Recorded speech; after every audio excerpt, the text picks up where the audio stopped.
I'm an old man now, I'm 65, so I've been around for a long time.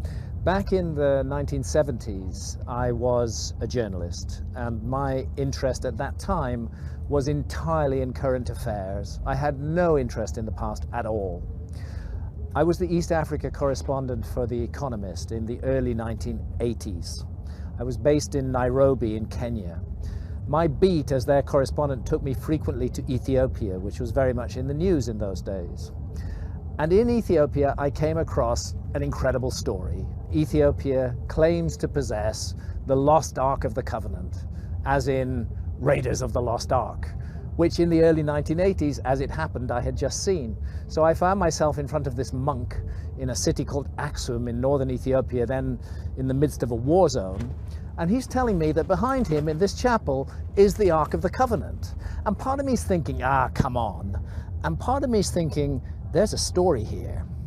And I started to follow that story. I was told by academics there was nothing to it, but at the same time I could see that this idea that the Ark of the Covenant was in Ethiopia was central to Ethiopian culture, was central to the ancient form of Christianity practiced in Ethiopia, and was central to the religion of the Ethiopian Jews as well, the people who call themselves Beta Israel, or the House of Israel, who practice a very Old Testament form of Judaism.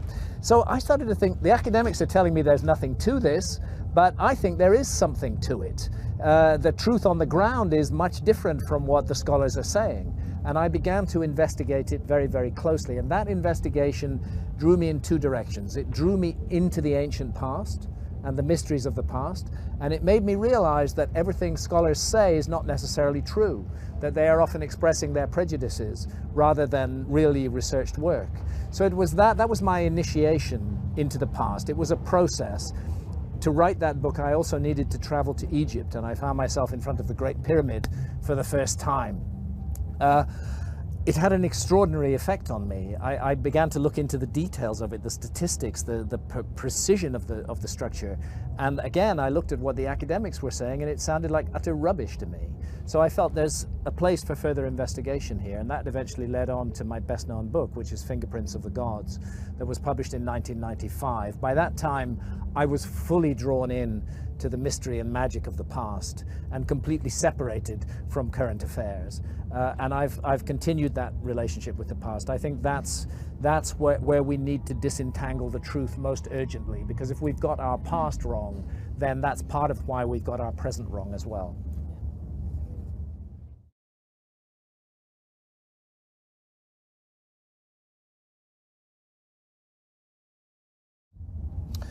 Well, how did communities and civilizations begin to form is a question that takes us back to the roots of human experience. Humans are naturally social animals. We live in groups. None of us really have the resources as individuals to function and survive in the world. We have those resources as a community. And I think you can trace the human story as far back as you can possibly trace it, and you're going to find that community is part of it. And for a very long time, those communities were communities of hunter-gatherers. And it's interesting, if you go back to the Upper Paleolithic, that we find almost no evidence for warfare. We find almost no evidence for the greedy acquisition of material goods, rather a living in harmony with nature and a living off the land, but living as a community, small communities which are self-sufficient, which interrelate with other communities, but which do not make war upon them. There's no sign of that. Something else enters the human story in the period that academics call the Neolithic, when we get the supposedly, and I think this whole history needs to be looked at very, very carefully, but when we get supposedly the first agricultural communities that are, unlike hunter-gatherer communities, these agricultural communities are generating surpluses. Those surpluses allow specialist skills to emerge. Astronomers, priests, architects, designers can suddenly be supported by the community and can exercise their skills in the benefit of the community. That sounds like a really good thing, but it's unfortunately in the Neolithic, exactly when that begins to happen, that we get the evidence for warfare, for one community seeking to dominate and control another.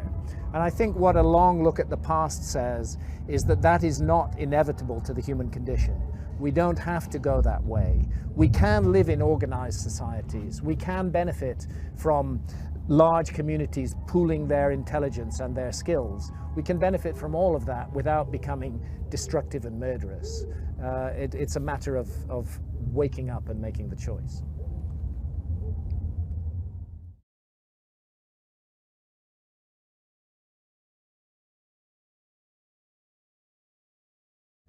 Why did communities create temples? The temple is something that is associated with organized hierarchical religion. You do not get temples in hunter-gatherer societies. In a sense, their temple is the universe. Their temple is the sacred Mother Earth and the sacred Father Sky. Those are the temples of hunter-gatherer communities. They don't need to build structures to perhaps amplify experience. They are already connected to the fundamental basis of all experience. What you get as societies become more organized and more hierarchical is you get the spiritual experience being channeled through some kind of religious structure. And that is not necessarily a bad thing. If you look at ancient Egypt, really, which is a culture that actually enshrines many of the values of hunter-gatherer societies much more than many academics would realize. It was also a hierarchical and organized society. They understood something about sky and ground, about as above, so below. They understood how to create sacred spaces in which the human experience of mystery and of the divine could be amplified. And these sacred spaces include the great temples of Upper Egypt, the Temple of Horus at Edfu, for example, the Temple of Seti I at Abydos in Upper Egypt. These are amazing places. The moment that you enter them, you can feel that something's working on your consciousness. Even today, thousands of years after they were decommissioned, after they ceased to be part of a functioning society, they still reach out to us and touch us at an extremely deep level. The Great Pyramid is the classic example of that. The lie told by archaeologists is that the Great Pyramid was the tomb of some megalomaniac pharaoh. It's been clear to me for a very long time that the Great Pyramid was never a tomb. The Great Pyramid was a giant instrument for amplifying human consciousness. And it functions as a beacon.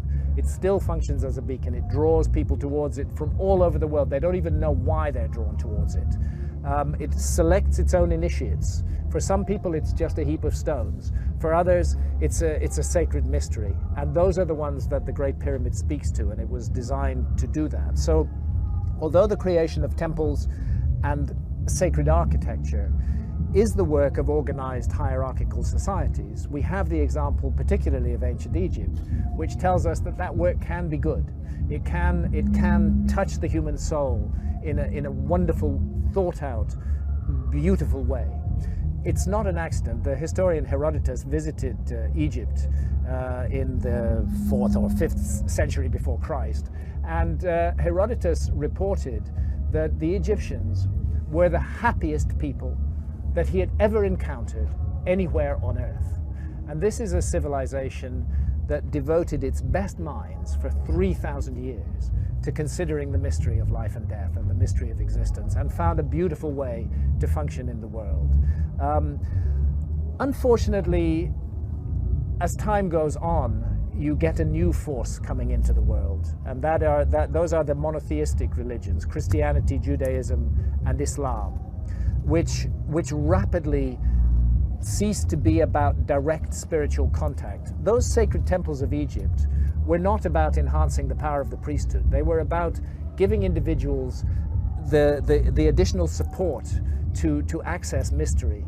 What we have in the big monotheistic faiths is something very different. We have the priests and the rabbis and the mullahs who are imposing themselves between us and the divine.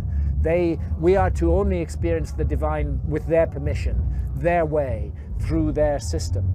and no other way. And this then ceases to be something that serves the human spirit, and it becomes something that's part of the system of control in our society. So what I observe is that sacred spaces and temples have become denaturized as time has gone on. They've become a home of bureaucracy rather than a home of spiritual experience.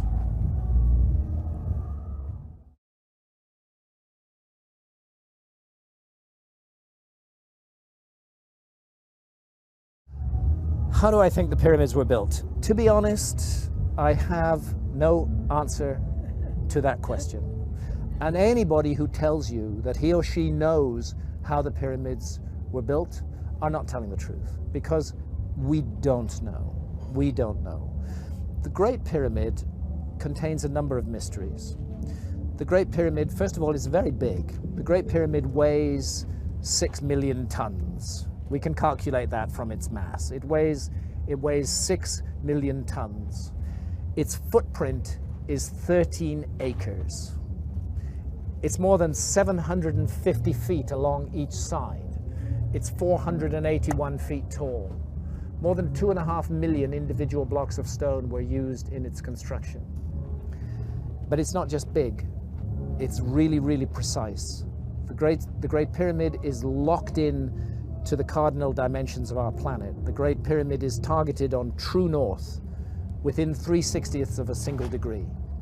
Now, no modern builder would create a large building and add onto his or her shoulders the additional burden of aligning it to true north within a fraction of a single degree. They just wouldn't get it. They wouldn't understand why it was important to do that. But something drove the builders of the Great Pyramid to go to a very great additional trouble, not only to create this massive, imposing monument, but also to lock it on to true north. And then other things, to incorporate into its dimensions the dimensions of our planet.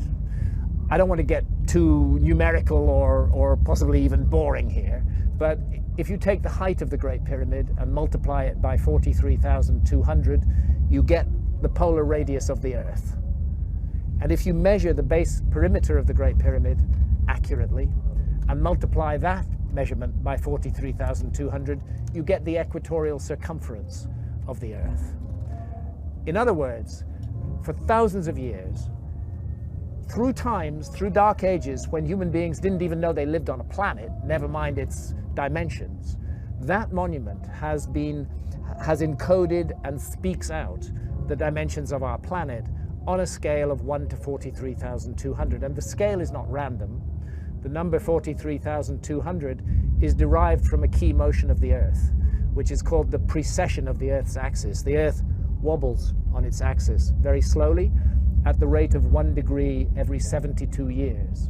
And 43,200 is a multiple of 72. In fact, I think it's 600 times 72, but I need to double check that. But it's a multiple of 72. Check it out. So they've given us the dimensions of our planet on a scale defined by the planet itself. And that's an incredibly clever thing to do. How on earth did they do it? Where did that knowledge come from? This is why I'm forced to consider the possibility of a lost civilization in the human story. This is a work of almost, but not quite, space-age precision. It contains errors, but they are human errors for sure, but they're very tiny. The great precision, great skill, great craft. Some people will say to you, oh, the Great Pyramid was built by slaves. That is utter bullshit. No slaves were ever involved in the construction of the Great Pyramid. As far as I know, there were no slaves in Old Kingdom Egypt whatsoever. The Great Pyramid, I've climbed it 5 times. I've been in every known chamber in the Great Pyramid. It is a work of stunning artistic achievement. You're looking at the work of masters of architecture at the peak of their skill. Not an unwilling labor force, but people who gave their labor to that work with love and with care and with attention. There are blocks of stone weighing 70 tons that have been raised more than 300 feet above the ground. And we're not talking a couple of blocks, we're talking dozens of blocks of that weight. The average block weighs about 2.5 tons. It's the moving of those huge blocks of stone, their arrangement into a high precision monument, and the achievement of actually doing it, because you know if you make a small mistake at the base, by the time you get to the summit of your 480 1-foot-high pyramid, you don't have a pyramid, you have a corkscrew. You know? They got it all right, and nobody today can explain how they did it, with the knowledge that is supposed to have been available in ancient Egypt, in the Old Kingdom, and with the tools that are supposed to have been available. And that's why I can't help feeling that we are missing some chapter from the human story.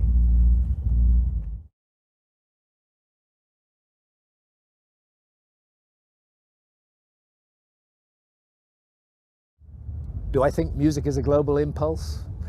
Absolutely yes. Music is fundamental to the human creature.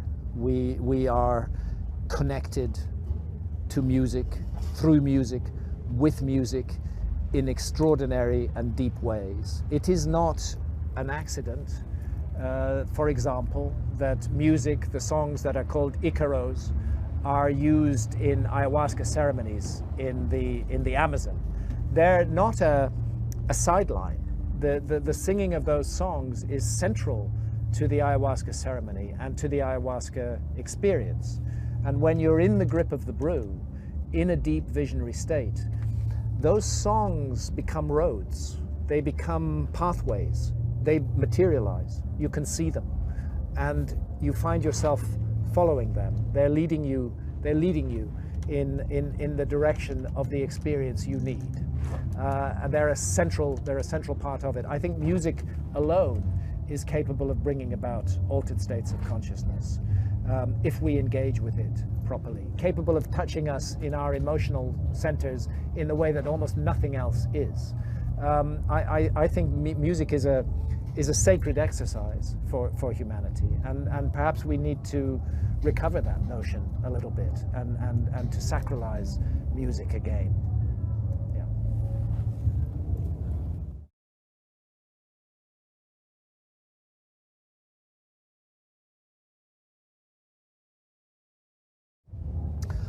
I don't really know of any ancient civilization which achieved a high level of functioning which didn't use psychedelics.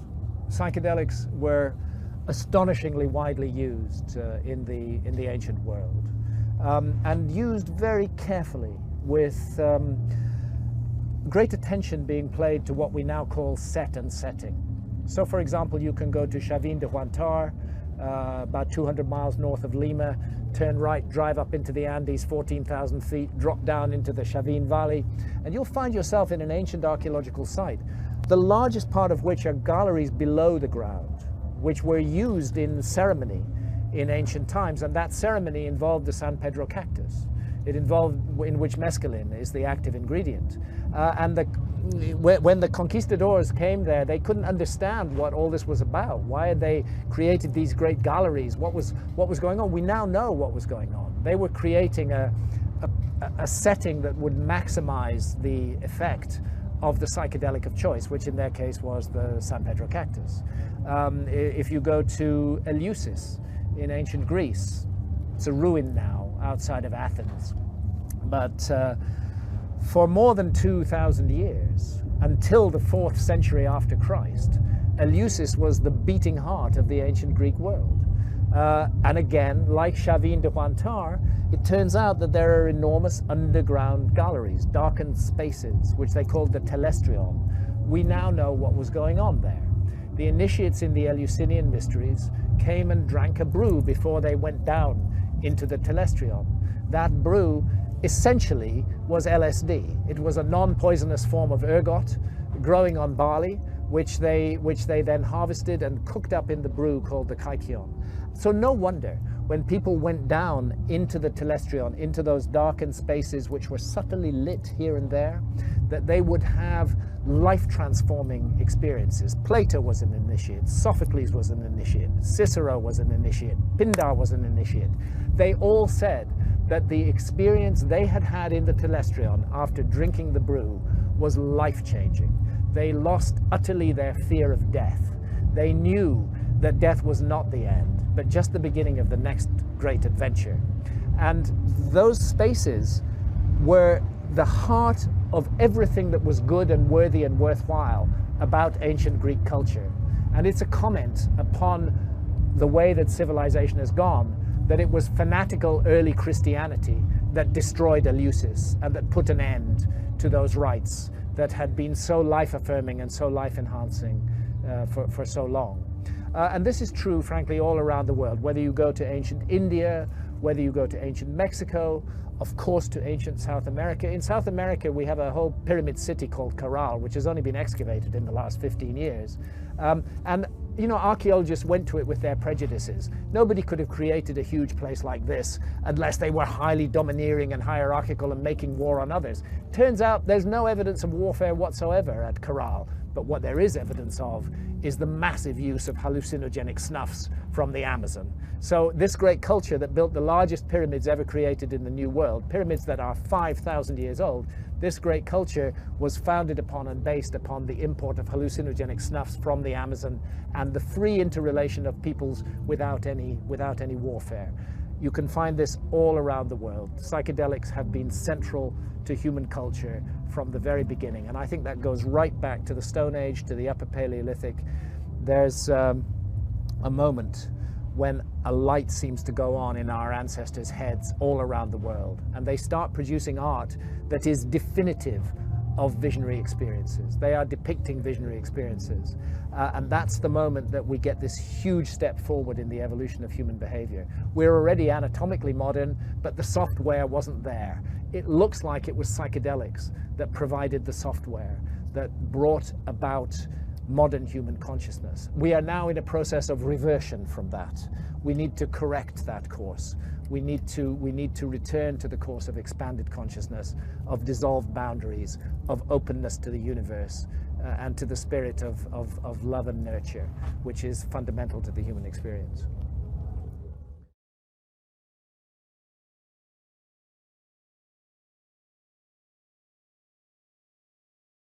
Look, we're creatures of this planet.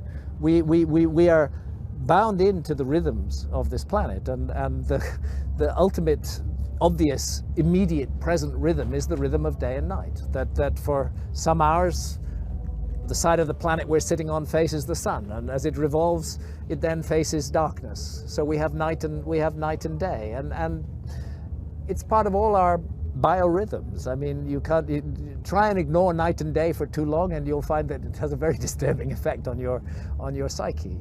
So I think we should never forget that we're creatures of the earth. We are part of this sacred realm, this gorgeous, beautiful garden of a planet. You know, this blue, lush, wondrous, beautiful planet that is floating like a bubble in space and preserving life. So of course we're part of the planet. We're not aliens here. We belong here. We emerged from this planet. We are, in a way, an important part of the consciousness of this planet. I'm not saying we're the only part. Consciousness is everywhere, but we're an important part of it. And because we have made ourselves so powerful, almost to the point where humanity has become a geological force, our consciousness and our behavior is a really important matter to consider if we're considering the future of the planet. So we should never forget, this planet is our home. We emerged from it. And this is, in my view, not an accidental process. It's a part of the whole universe coming awake. We are locked into the rhythms of this planet, whether it's night and day, whether it's the annual course of the Earth around the sun, which gives us the seasons. Beautifully and amazingly, the Earth is tilted on its axis at an angle of 23.5 degrees. For that reason, we have seasons. If the Earth was perfectly upright on its axis, we would not have seasons. But we have seasons because of the tilt. It's almost as though the universe conspired to create a beautiful home for life. It's almost like it was a project to create a place where life could flourish, where consciousness could grow and consciousness could develop. We need to remember that we're part of the Earth, we're part of the consciousness of the Earth, but we also need to remember that other forces are at work which seek to shut human consciousness down. And part of our duty and part of our responsibility as creatures of the Earth is to resist those forces that shut down our consciousness, because it's the Earth that has given us our consciousness.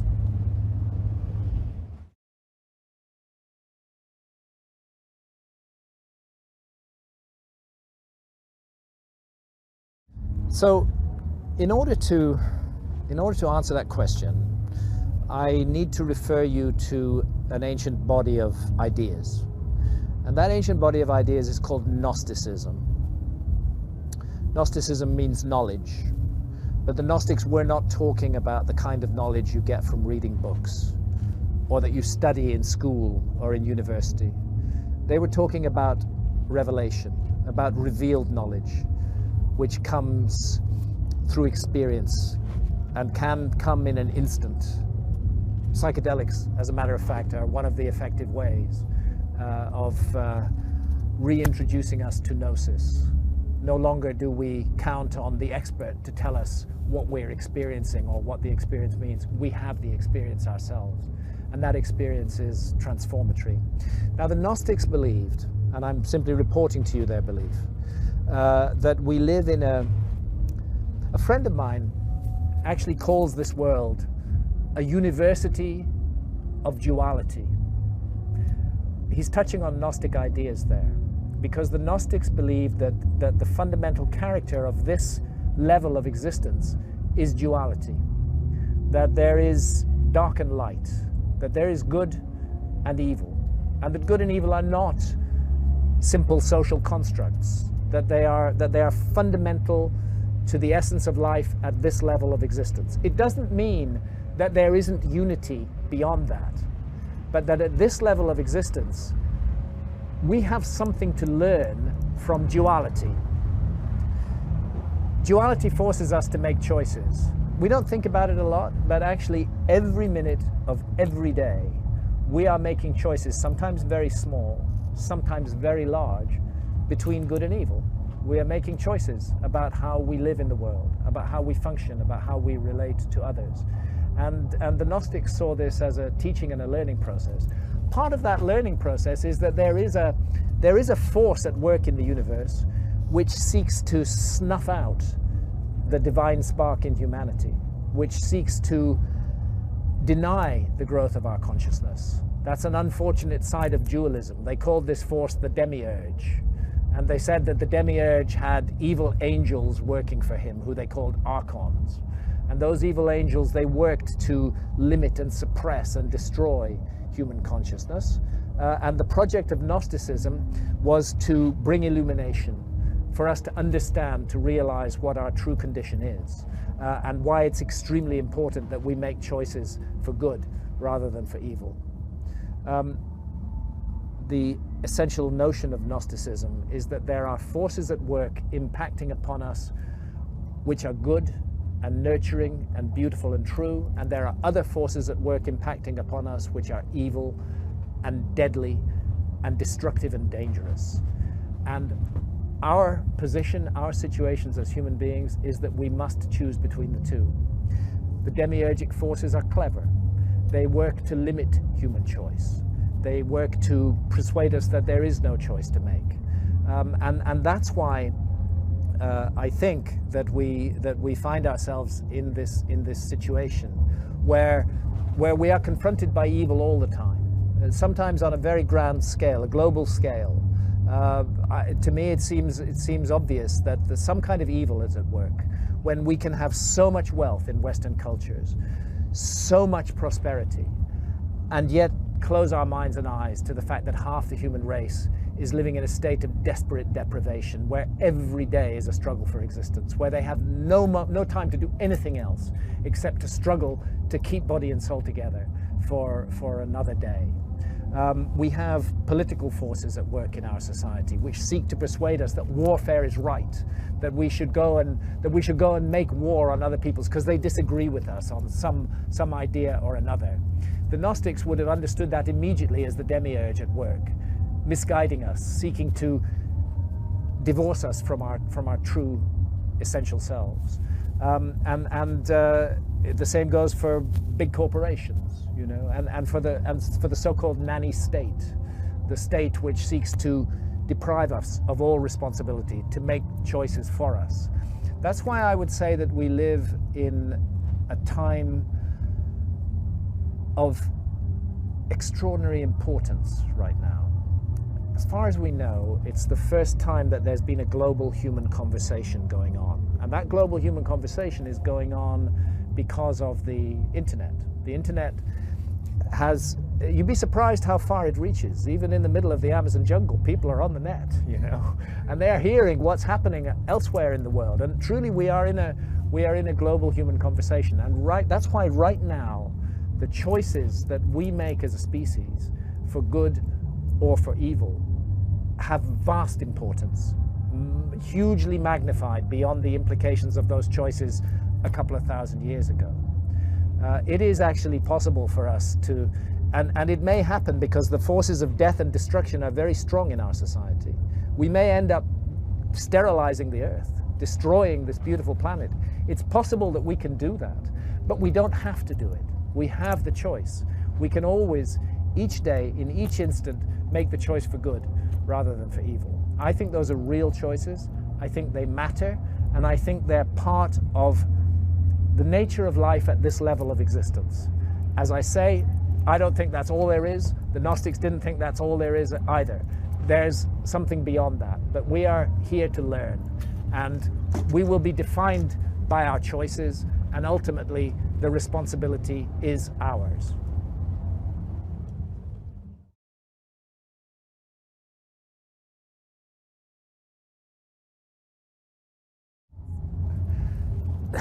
Do I think that ancient civilizations suffered from addiction? No, I don't think so. I don't think that was a problem. There's a big mistake we make in our society with the issue of addiction. Right away, the view is that it's the substance that you get addicted to. It's not the case. The addiction is always an issue within the person who is addicted, and we all have the capacity to become addicted to something which we feel serves us in a certain way. Which makes us somehow feel good, you know. But that is our problem. It's not a problem of the activity or the substance that we're taking. And I rather strongly believe that in the ancient world, societies were more adjusted, more balanced, were capable of providing a support system for fellow human beings, which our society does not do. So I think the problems of addiction, whether it's addiction to gambling, addiction to sex, addiction to heroin, addiction to pharmaceutical drugs, whatever it is, this is a problem that will not be solved at the level of substance. This is a problem that will be solved at the level of the person. And in order to solve it, we need a nurturing and loving society, not a society that seems to, I mean, look at what happens with heroin addicts in our society now. What do? They give them methadone, you know. I mean, what is that for? What's that all about? Just, you're not curing an addiction, you're just addicting the person to another drug. It makes no sense whatsoever. When there are liberating instruments like ayahuasca, which can lead to personal revelation that end the addiction often overnight without any further trouble. So it's rightly said that ayahuasca is like 20 years of psychotherapy in one night. Yeah.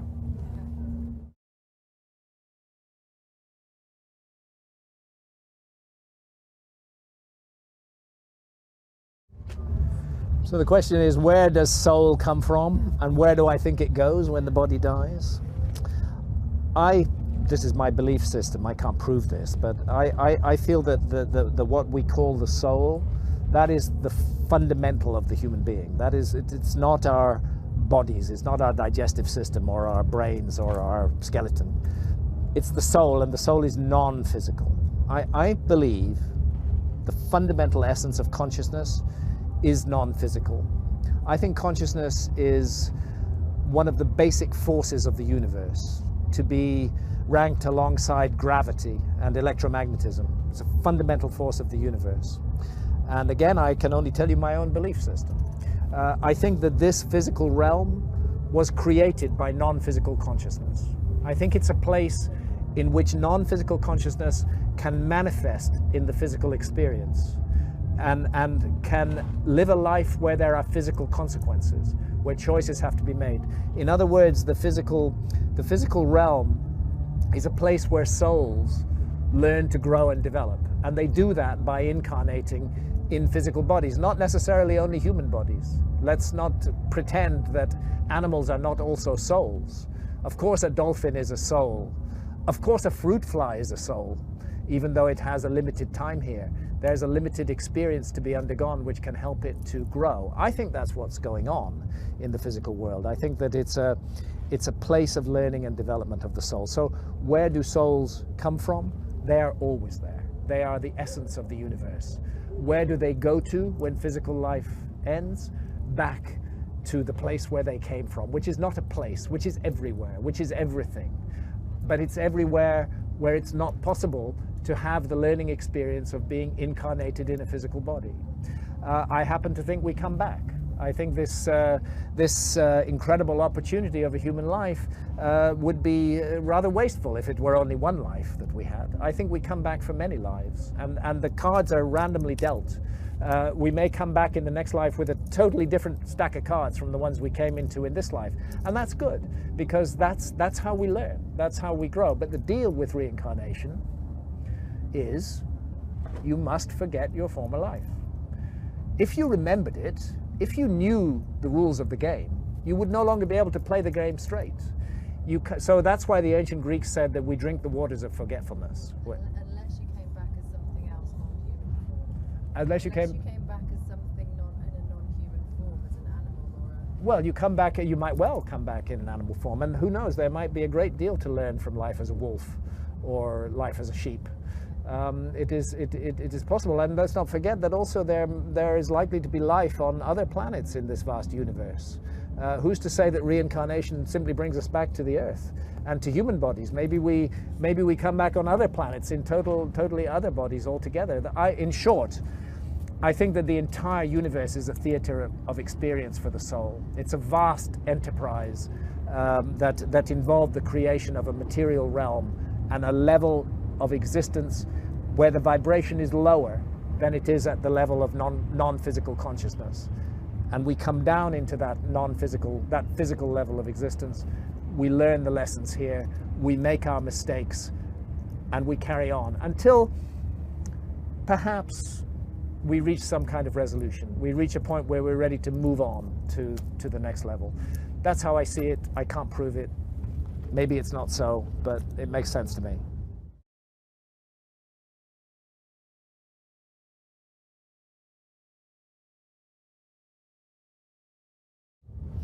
Holotropic breath work, for example. So you're asking me if the profoundly altered states of consciousness that we reach through the use of psychedelics can be reached in other ways, and you're giving the specific example of breath work. Yeah. Well, yes, actually. The psychedelics are not the only way to enter deeply altered states of consciousness that can be life transforming. It's the altered state of consciousness that really matters. And there are really quite a lot of ways of reaching it. In fact, nature seems to have taken what used to be called a belt and braces approach to this. It's provided us with lots of ways to be sure that we do access altered states of consciousness. One of the things that suggests to me that altered states of consciousness are a fundamental part of the human birthright, and that any society that seeks to demonize those states of consciousness is making a very radical mistake.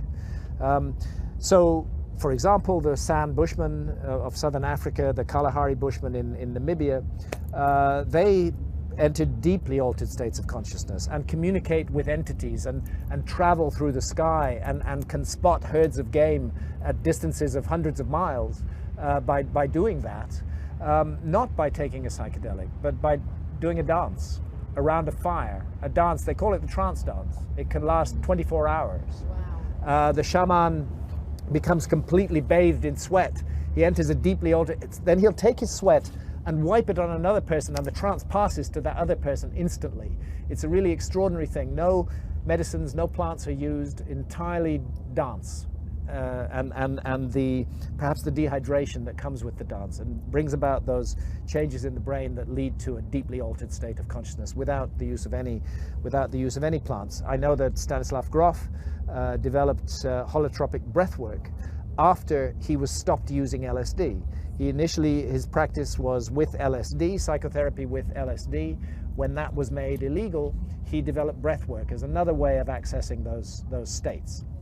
I'm not sure that everybody can get into those states using breath work or using the trance dance or using meditation or fasting for 4 weeks. You know, there are many ways to get into those states, but not everybody can access a deeply altered state of consciousness. And for those of us who can't access a deeply altered state of consciousness by dancing around a fire for 24 hours, mind you, I don't know if I can or can't because I've never danced around a fire for 24 hours, but the plants are there. They're our allies. They are available to us to access those states if there's no other way for us to access them. And even if there is another way to access them, we should also consider the plants. They are there, they are our friends, they are our allies. Some people say, I've heard people despise the plants and say, oh, you should be able to reach your deeply altered state of consciousness by entirely natural means. Hang on, what's more natural than a plant? Really? I mean, we are creatures of this earth. The plants have co-evolved with us. Why would we regard meditation or the trance dance as a superior way of act? There's not a superior way. There is no superior or inferior. There is just generous nature, bountiful nature, which has equipped us with many ways to reach the states of consciousness that allow us to transcend and to understand what it is we're involved in here.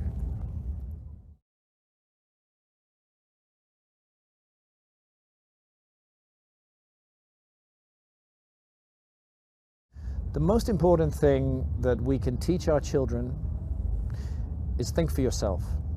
Never accept any idea off the peg. Just because it comes from a respected individual or Dr. X or Professor Y or a government figure or anybody. Just because it comes from Graham Hancock. Don't accept any ideas off the peg. Think for yourself. Work things out. That's what your brain is for. Use it. Get out there. Exercise it. Never react in an automatic, impulsive way, but think why you're reacting in the way you react. Often you'll find that institutions, organizations in our society are deliberately pressing buttons designed to provoke knee-jerk reactions. And the knee-jerk reaction is the last thing of being human. We have to react in a thought-out way and understand what we're doing. So the most important message for young people is think for yourselves. Equip yourself with the tools to think for yourself. Never rely on any guru. Never put your trust in any individual who says that he or she knows how things are. Because nobody really knows how things are. We're all on our individual life journey. And we're not here to be meat robots doing the business of the state or the big corporations. We are here to have an experience that will have, I believe, a profound long-term effect beyond this life on ourselves and on the universe as a whole. It's a sacred purpose that we're here to fulfill. And we have been equipped with certain facilities, including intelligence, in order to fulfill that sacred purpose. Use it. Think for yourself.